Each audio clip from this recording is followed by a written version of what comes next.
చరమాంకంగా నేను ఈ శరీరాన్ని వదిలిపెట్టేస్తాను. ఇప్పుడు ఇది భక్తి వ్యగ్రత. కాబట్టి మొదటి కోణాన్ని తీసుకుంటే భక్తిలో దోషం. ఆ భక్తి యొక్క వ్యగ్రత చాలా తీవ్రమైపోయిందని గుర్తు ఏమిటంటే అసలు ఇంక ఈ శరీరంతో ఉండనంటాం. శరీరంతో ఉండనండం మరి ఒప్పేనండి? ఖచ్చితంగా తప్పే. ఉండను అని అనకూడదు. కానీ ఆ వ్యగ్రత అటువంటిది. ఆ వ్యగ్రతలో ఆవిడ అంత మాట అంది. కాబట్టి నేను ఉండలేను. సాజీవితం క్షిప్రమహం త్యజేయం విషేణ శస్త్రేణ శితేన వాపి విషస్య దాత నహిమేస్తి కశ్చిత్ శస్త్రస్య వా వేశ్మని రాక్షసస్య. కాబట్టి ఇప్పుడు ప్రాణం విడిచిపెట్టేయడం అంటే అది ఏదో అదేంటే ఎండిపోయిన పుష్పమాల తీసి విడిచిపెట్టేయడంతో సమానం కాదు. అది విడిచిపెట్టేయడానికి ఒక 2 సాధనములు కావాలి. కాస్త విషయం ఇవ్వాలి, ఇస్తే తాగేస్తే వెళ్ళిపోతుంది ప్రాణం. లేకపోతే పదునైన ఆయుధం ఒకటి దొరకాలి, దొరికితే దాంతో పొడి చేసుకుంటే చచ్చిపోవచ్చు. నాకు ఈ 2 ఇచ్చేవాళ్ళు ఎవరంది ఆవిడ. ఇప్పుడు ఆవిడ ఎప్పుడు శాంతిగా ఉంటుంది? ఆవిడ మొగుడి మీద అలిగొచ్చి ఏడవట్లేదు, మొగుడు కనపట్టలేదని ఏడుస్తాను. ఇప్పుడు ఆవిడ్ని భర్త దగ్గర వదిలేస్తే సంతోషంగా ఉంటుంది. వదలడం అలా ఉండలేదు, చచ్చిపోతుంది. విషం ఒక ఆయుధం, వాడు కాదు, ఎవ్వరు ఇవ్వరు. ఇది రాక్షసత్వము యొక్క పరాకాష్ట అని ఆవిడంది. ప్రవేశమానా పరిశుష్క వక్త్ర నగోత్తమం పుష్పితం అససాద. ఆవిడ ఇతీవ దేవి బహుధా విలప్య సర్వాత్మనారామ మనుస్మరంతి. ఆవిడ ఏడ్చి ఏడ్చి ఏడ్చి సర్వాత్మన అన్ని విధములుగా రాముణ్ణే స్మరిస్తూ, అంటే అంత భక్తి కలిగినటువంటి తల్లి, అంతటి మహాపతివ్రత. ఇప్పుడు ఈ దోషం ఆయన ఖాతాలోకి వెడుతుంది, రావణుడి ఖాతాలోకి. కాబట్టి నేను శరీరాన్ని విడిచిపెట్టేస్తాను అని నిర్ణయించుకుంది. ఎలా విడిచిపెట్టాలి? ఒక్కటే విడిచిపెట్టాలి. ఇక ఇప్పుడు బయట నుంచి వచ్చే సాధనం లేదు కాబట్టి తన దగ్గర ఉన్న సాధనంతోటే చచ్చిపోవాలి. శోకాభితప్త బహుధా విచింత్య సీతాధవేణ్యుద్గ్రథనం గృహీత్వా ఉద్భజ్యవేణ్యుద్గ్రథనేన శీఘ్రం అహంగమిష్యామి యమస్య మూలం ఉపస్థితా సా మృదు సర్వగాత్రి శాఖాం గృహీత్వా ధనగస్య తస్య. ఎంతసేపు నడవాలి ఈ కథిలా? శుభం వైపుకి వెళ్ళాలిగా ఈ కథ. సీతారాముల యొక్క సమాగమం వైపుకి వెళ్ళాలిగా, పట్టాభిషేకానికి వెళ్ళాలి, రావణ వధ జరగాలి. రావణ వధ జరగాలి అంటే ఇప్పుడు పైన కూర్చున్న ఆయన మాట్లాడడం మొదలు పెట్టాలి, ఆ ఉంగరం ఇచ్చేయాలి. ఆయన పారవశ్యంతో చూస్తున్నారు ఆవిడ్ని. ఆవిడ పాతివ్రత్యానికి పొంగిపోతున్నారు. కాబట్టి తలంపులు ఈశ్వరుని యొక్క అనుగ్రహము అని మీరు అంగీకరించగలిగితే ఆవిడ అలా ఇప్పుడు నిర్ణయం చేసుకుంటే తప్ప హనుమ మాట్లాడరు. కాబట్టి ఆ ఆలోచన ఆవిడికి వచ్చింది అంటే అది ఈశ్వరుడి యొక్క శాసనము అని మీరు అనాలి. ఎప్పుడూ మహర్షి మాట అంటున్నారు, ప్రతి చోట కూడా యాదృచ్ఛికం, ఇది ఈశ్వరుని యొక్క ఆజ్ఞ. లేకపోతే కాలచోదిత, కాలుని చేత అలా ప్రేరేపింపబడినాడు, ఎప్పటికప్పుడు మహర్షి చెప్తున్నారు. కాబట్టి ఇది కూడా ఈశ్వర సంకల్పమే. కాబట్టి ఆవిడికి అటువంటి ఆలోచన ఇప్పుడు కలిగి ఆవిడ ఉద్భజ్యవేణ్యుద్గ్రథనేన శీఘ్రం, ఆవిడ తన జుట్టు ముడి విప్పి, చాలా పొడుగాటి కేశపాశం ఉంది అని మహర్షి వర్ణించారు కాబట్టి ఆ జుట్టునే కంఠానికి ఉరి కింద పోసుకుని పుష్పించినటువంటి ఒక శిశుపావృక్షపు కొమ్మను ఒక దాన్ని ఉంచి ఆ కొమ్మకి వేసి ఆ జుట్టు యొక్క 2వ కొసని ముడివేస్తోంది. ఇప్పుడు ఆ కొమ్మ పైకి లేచిపోతే ఆవిడ ఉరికి వ్రేలాడి తన కేశపాశము చేత తాను మరణించాలని. దాంట్లో ఒక వ్యగ్రత కూడా ఉంది. అది ఎలా ఉంటుందంటే ఒక్కొక్కసారి ఆవిడ మీద అంత మోహం చెందడానికి సాధారణంగా లోకంలో కారణం ఏం చెప్తారంటే స్త్రీ కేశపాశమే పురుషుని వ్యామోహమునకు కారణం అని చెప్తారు. కాబట్టి ఇదిగో రావణుడు నన్ను మోహించడానికి, నా మీద వ్యామోహపడడానికి కారణం ఏదో అదే నా మరణానికి కూడా కారణం కావాలి. అంత కోపానికి కొంతమంది చూడండి తప్పు చేసేస్తారు, చేసేసి ఈ దిక్కుమాలిన చేతులతోనే కొట్టానని చెయ్యి కాల్చుకుంటాడు. ఒక్కొక్కడు చేసింది తప్పు, పూజ కూడా చేస్తుంది. నీ మనసుని సంస్కరించాలి. నీ మనసుని సంస్కరించకుండా నువ్వు కర్మేంద్రియాల్ని బాధ పెడితే అవేం చేస్తాయి? నువ్వు టీవీ చూడమంటే టీవీ చూస్తాయి, గాయత్రి చేయమంటే గాయత్రి చేస్తాయి. నువ్వు ఏది చేయమన్నావు అన్నది నీ మనసు యొక్క అధ్యవసాయాన్ని బట్టి ఉంటుంది. నీ మనసు అలా ఆజ్ఞాపించగలిగిన శక్తి కలిగినదైతే ఎంతసేపు వినోదాన్ని ఇవ్వాలో అంతసేపు వినోదం ఇస్తుంది. లే అంటే లేస్తుంది. ఇదేంది ఉందండి? బానిస. లోపల ఉన్న మనసుకి బానిస ఈ శరీరం. శరీరాన్ని శాసించగలిగినటువంటి ప్రభువు సంస్కరింపబడాలి. కాబట్టి ఇప్పుడు ఆవిడ ఆ జుత్తుతోటి ఉరిపోసుకోవడానికి సిద్ధపడింది. ఆ సమయంలో తల్లికి కొన్ని శుభ నిమిత్తములు కనపడ్డాయి. ఇతపూర్వం కూడా కనపడ్డాయి. త్రిజట చెప్పింది, ఇప్పుడు మళ్లీ కనపడ్డాయి. తస్యాశుభం వామమరాళ పక్ష్మ రాజీవృతం కృష్ణ విశాల శుక్లం ప్రాసందతైకం నయనం సుకేశ్య మీనాహతం పద్మమివాభితామ్రం. ఆవిడ ఎడమ కన్ను ఎదిరింది. మహర్షి హనుమ నేత్రాల్లోంచి చూస్తున్నారు రామాయణ కావ్యాన్ని. ఆవిడ ఎడంకన్ను ఎదిరిందని చెప్పరు. ఆవిడ ఎడమ కన్ను ఎదిరితే పద్మపలాశాక్షి కదా ఆవిడ. ఆవిడ పద్మము ఎలా ఉంటుందో ఆవిడ యొక్క కన్ను అలా ఉంటుంది. కాబట్టి ఇప్పుడు ఆయన అన్నారు, బాగా నీటితో నిండి ఒక సరోవరం ఉంది, దాని మీద ఒక తామర పువ్వు అరవిరిసి ఉంది. ఇప్పుడు నీటి మీద తామర పువ్వు ఉంది అంటే నీటిలో కాడ ఉంది అని గుర్తే కదా. ఆ కాడ కొద్దిగా పైకొచ్చిన ఆ కాడ మీద పువ్వు ఉంటుంది. ఇప్పుడు ఆ లోపల ఉన్నటువంటి కాడ దగ్గరికి నీటి లోపల ఒక చేప వెళ్ళి నిలబడింది. చేప నిలబడినప్పుడు తోక ఎక్కువ ఊపదు. మళ్ళీ ప్రయాణం మొదలెట్టగానే తోకిలా అంటుంది. తామర కాడ పక్కకెళ్ళి చేప నిలబడింది. మళ్ళీ ఆ చేప తన ప్రయాణాన్ని మొదలుపెట్టింది. మీకు తామర పువ్వు కనపడుతుంది, కానీ నీటిలో ఒక చేప వెళ్ళి కాడ పక్కన నిలబడడం మీకు కనపడదు. అది మళ్ళీ ప్రయాణం మొదలు పెట్టడము మీకు కనపడదు. కానీ అది మళ్ళీ వెడుతూ ఏం చేసిందంటే ఇలా అంది. అంటే తోక వెళ్ళి తామర కాడకి తగిలింది. ఇప్పుడు ఆ కాడ కొద్దిగా నీళ్లలో ఇలా కదిలింది. ఇలా కదిలితే పైనున్న కాడ కూడా కొద్దిగా ఇలా కదిలింది. కదిలితే దాని మీద ఉన్న పువ్వు ఇలా కదిలింది. ఇలా పువ్వు కదిలితే ఎంత బాగా ఉంటుందో అమ్మవారి ఎడంకన్ను అంత బాగా అదిరింది. తస్యాశుభం వామమరాళ పక్ష్మ రాజీవృతం కృష్ణ విశాల శుక్లం ప్రాసందతైకం నయనం సుకేశ్య మీనాహతం పద్మమివాభితామ్రం. ఆ తెల్లటి నల్లటి గుడ్డు అంతో కూడినటువంటి ఆ అందమైనటువంటి వంగిన కనురెప్ప కలిగినటువంటి అమ్మవారి వామనేత్రం అంటే ఎడమ కన్ను అంత అందంగా కదిలింది. అలాగే ఏనుగు యొక్క తొండం ఎలా ఉంటుందో అటువంటి అమ్మవారి యొక్క ఎడమ తొడ కూడా అదిరింది, ఎడమ భుజం అదిరింది. ఆమె యొక్క చీర కొద్దిగా కిందకి జారింది. అలా జారితే శకున శాస్త్ర రీత్యా ఆమె తొందరలో భర్తృ సమాగమాన్ని పొందుతోంది అని గుర్తు. కాబట్టి ఎలా ఉంటాడో అలా ఆవిడ తన శోకమును ఆందోళను మనస్తాపమును పోగొట్టుకున్నదై ఈ కనపడినటువంటి శకునముల చేత ఆవిడ సుఖమును శాంతిని పొందినది. ఈ సమయంలో పైన కూర్చున్న ఆయనకి ఏం కనపడుతోంది? బాహ్యంలో ఉన్న కదలికలే కనపడతాయి. ఆవిడ లోపల ఏమనుకుంటోంది అన్నది ఆయన గ్రహిస్తున్నారు, కానీ ఆవిడ ఏ నిర్ణయం తీసుకుంటుంది అన్నది ఆయన గ్రహించలేదు. అకస్మాత్తుగా ఆమె ఒక్కసారి లేచింది. లేచి తన జుత్తు కంఠానికి ఉరి వేసుకుని ప్రాణాన్ని విడిచిపెట్టేయడానికి సిద్ధపడతాడు. అప్పుడు హనుమ మనసులో ఎన్ని ఆలోచనలు వచ్చేసాయి. ఎందుకో తెలుసా అండి? ఏం చెయ్యాలి? ఒక్క 2 నిమిషాలు ఆలస్యం అయిందనుకోండి, వేలాడిపోతే చెట్టుకి. తను వచ్చిన పని ఏమిటి? ఇప్పుడు ఏం చెయ్యాలి తను? దాన్ని మహర్షి ఒక సర్గలో చేశారు. ఆయనకి కలిగిన సంకల్ప వికల్పములు మనస్సు, బుద్ధి నిర్ణయం చెయ్యాలి. ఆయన బుద్ధిమతాం వరిష్టం. ఇన్ని ఆలోచనలు ప్రవహిస్తే ఇప్పుడు నిర్ణయం చేసుకోవాలి. ఆ నిర్ణయం ఏ సామాన్యమైన నిర్ణయం కాదది. ఆ నిర్ణయం మీద తన బ్రతుకు, సీతమ్మ బ్రతుకు, రామచంద్రమూర్తి బ్రతుకు, వానరుల బ్రతుకు, కోసల దేశపు యొక్క బ్రతుకు, ఇక్ష్వాకు వంశం యొక్క బ్రతుకు ఆధారపడి ఉన్నాయి.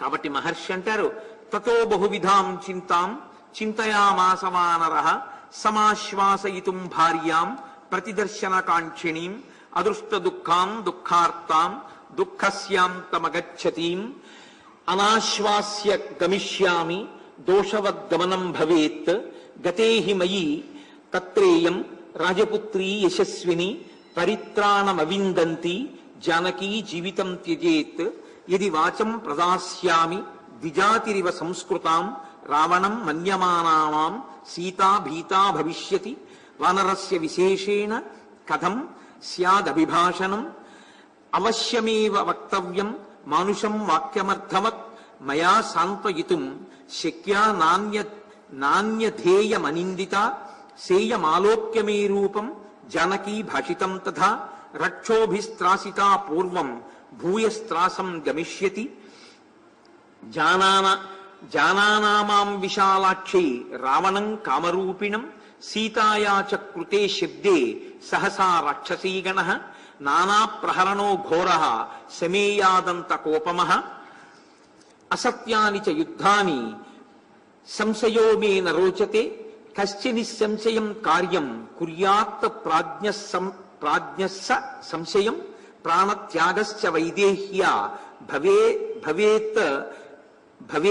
భవేదనభిభాషణే ఏష దోషో మహాన్ హి స్యాత్ మమ సీతాభిభాషణే భూతాశ్చార్థా వినశ్యంతి దేశకాల విరోధితాః విక్లబం దూతమాసాద్య తమ సూర్యోదయే యథా అర్ధానర్ధాంతరే బుద్ధి నిశ్చితాపి నశోభతే ఘాతయంతి హి కార్యాణి దూతాః పండితమానినః న వినశ్యేత్ కథం కార్యం వైక్లభ్యం న కథం భవేత్ లంఘనం చ సముద్రస్య కథం ను న వృధా భవేత్ రామమక్లిష్ట కర్మాణం స్వబంధుమనుకీర్తయన్ నైనాముద్వేజయిష్యామి తద్బంధుగతమానసాం ఇక్ష్వాకూణాం వరిష్ఠస్య రామస్య విదితాత్మనః శుభాని ధర్మయుక్తాని ప్రవచాని సమర్పయన్ శ్రావయిష్యామి సర్వాణి మధురాం ప్రబ్రువన్ గిరం శ్రద్ధాస్యతి యథా హీయం తథా సర్వం సమాదధే ఏవం బహువిధాం చింతాం చింతయిత్వా మహామతిః సంస్రవే మధురం వాక్యం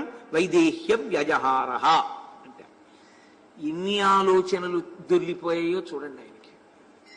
నేను ఇంత దూరం వచ్చి చెట్టు మీద కూర్చున్నాను.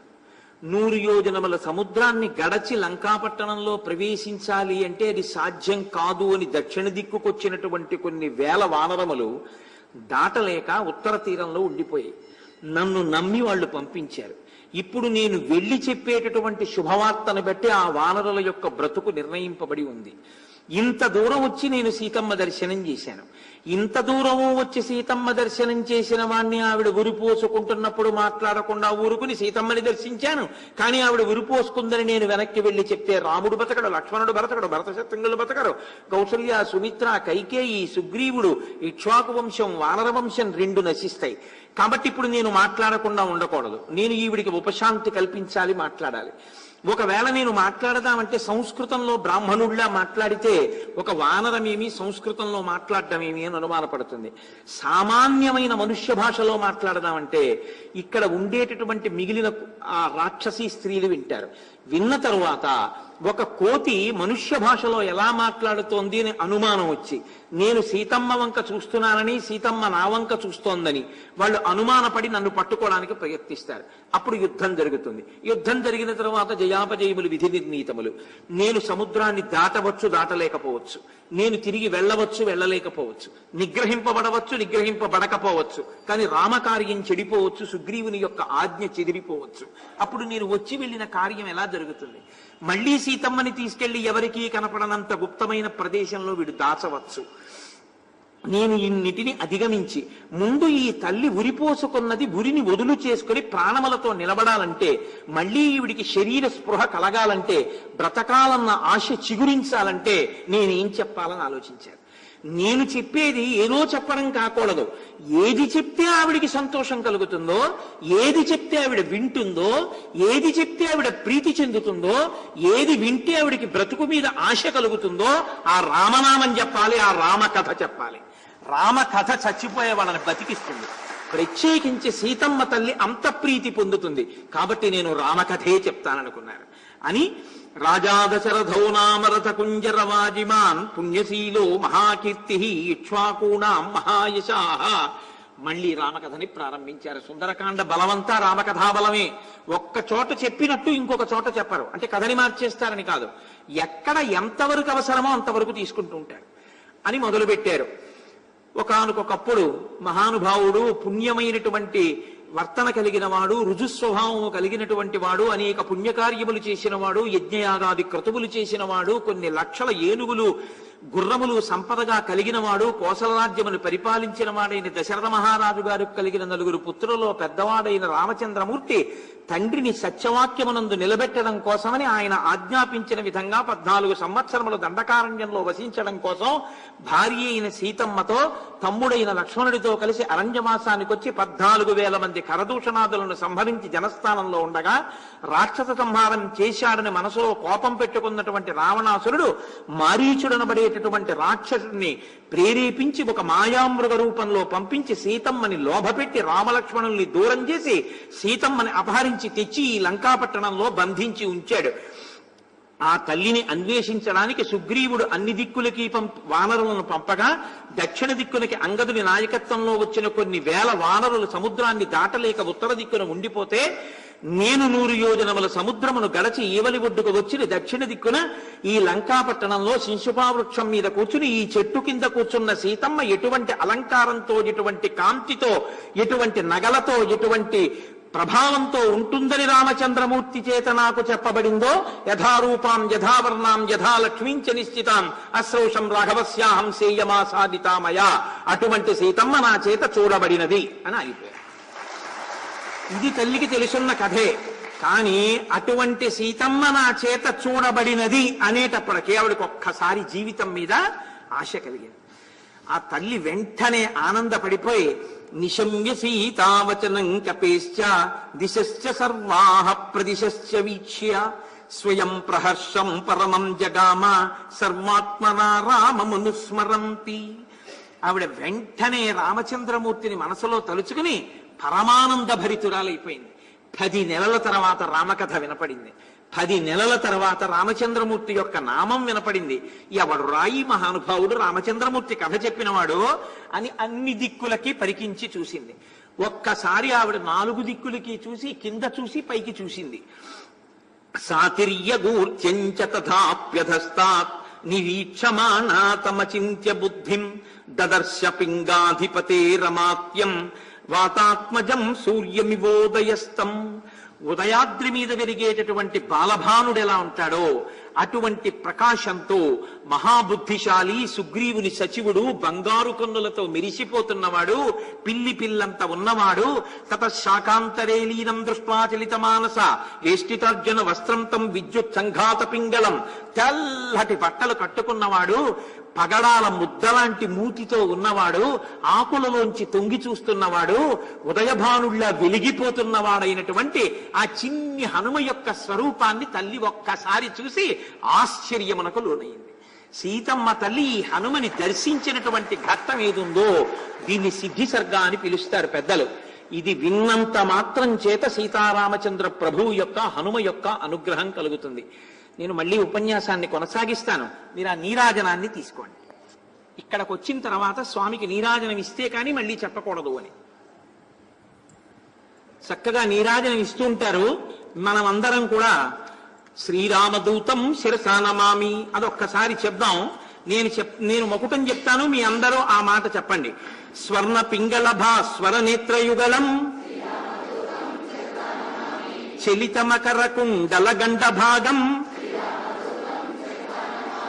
సమలంకృత దివ్య స్వర్ణోపవీతం మంజు మంజీర మహిత పదాబ్జం దినమణి శతనిభ దివ్య ప్రకాశం దాసముఖాంభోజ దశశత భానుం వాల్మీకి కృత కావ్య వరసరోహంసం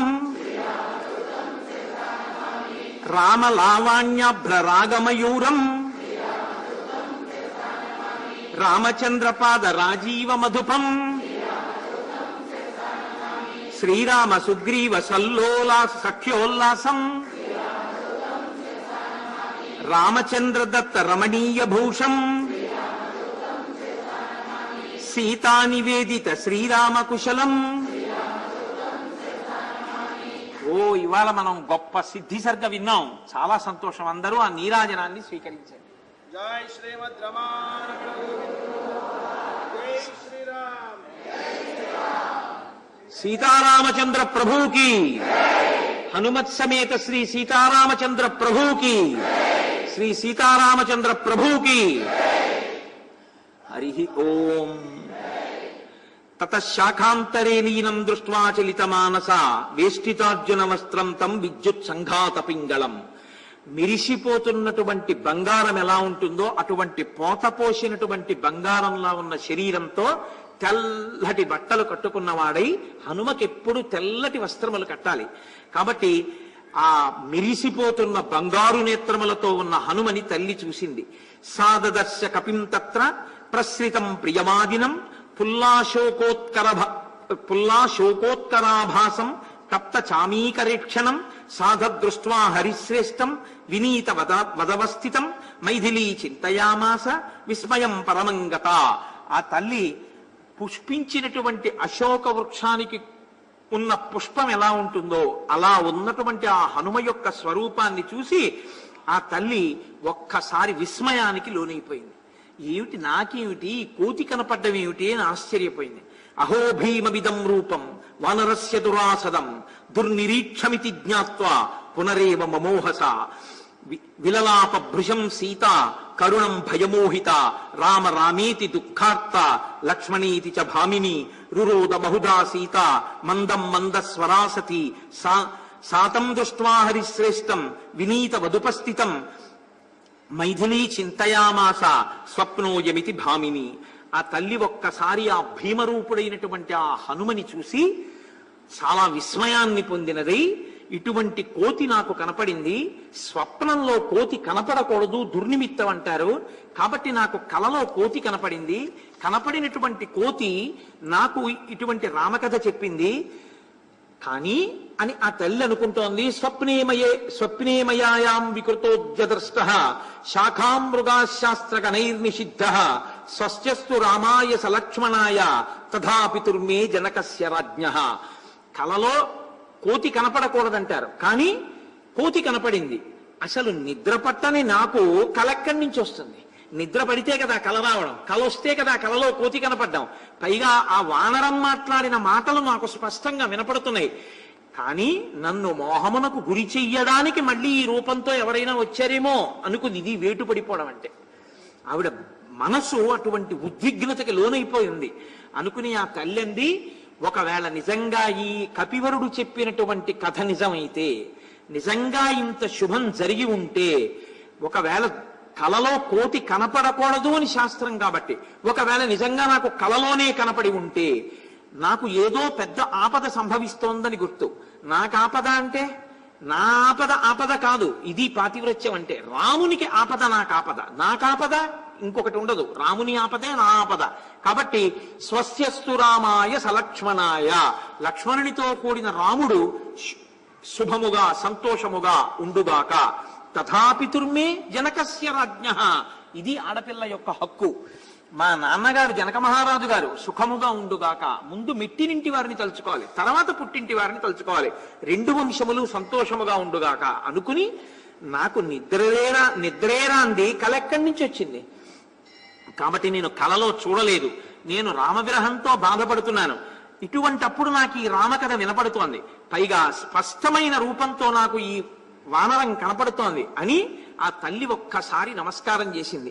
నమోస్తు వాచస్పతయే సవజ్రిణి స్వయంభువే చైవ హుతాశనాయ చ అనేన చోక్తం యదిదం మమగ్రతో వనౌకసా తచ్చ తదాస్తు నాన్యథా అంది. ఆ తల్లి సీతమ్మ అంటే సీతమ్మే. ఆవిడంది నమోస్తు వాచస్పతయే సవజ్రిణి,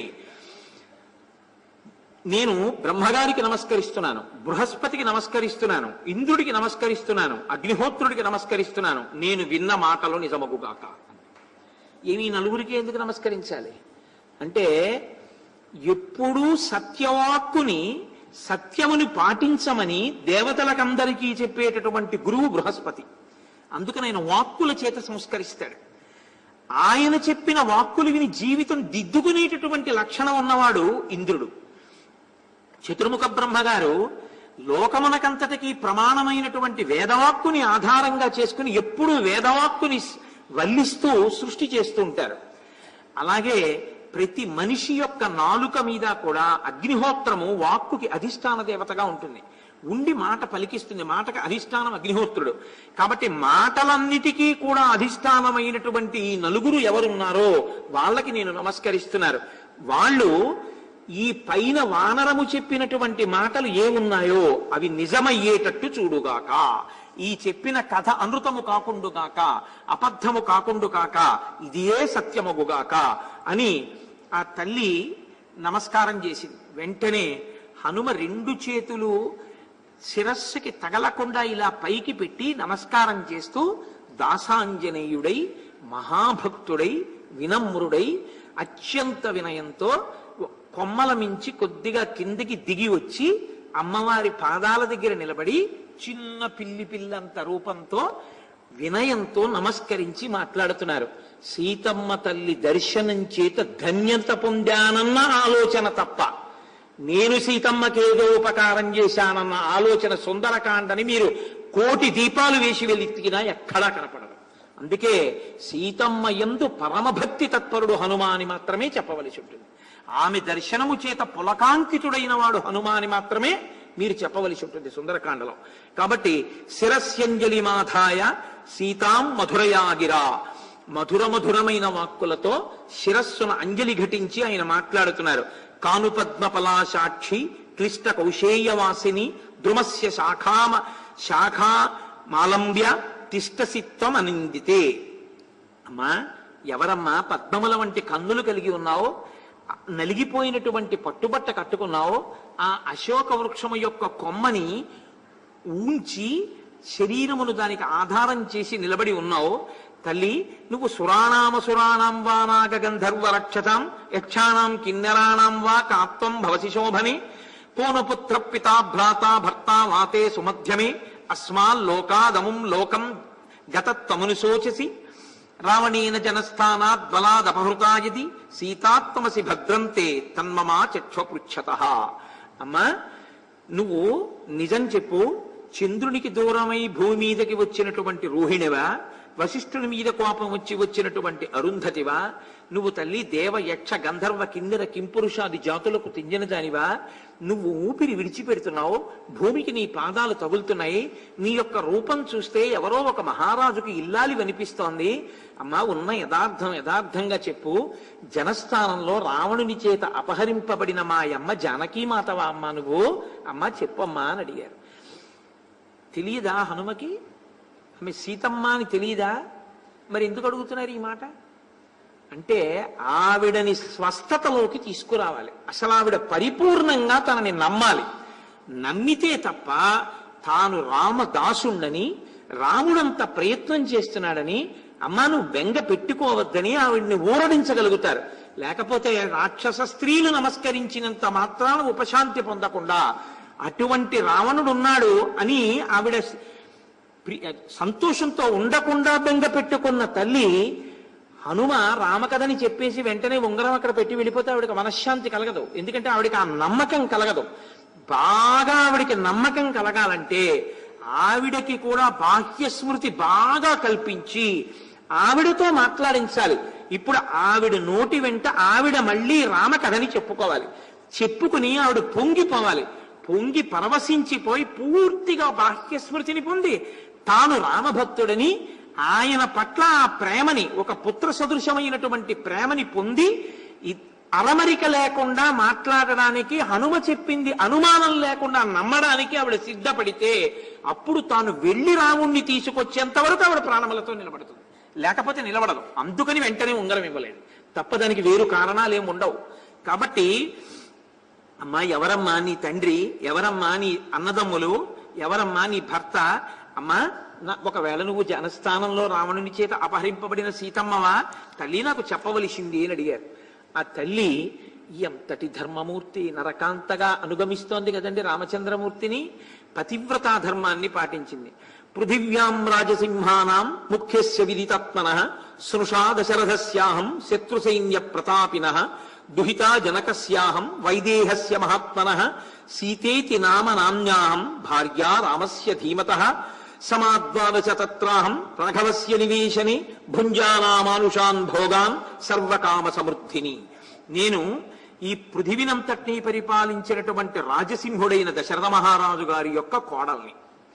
ఒక వివాహం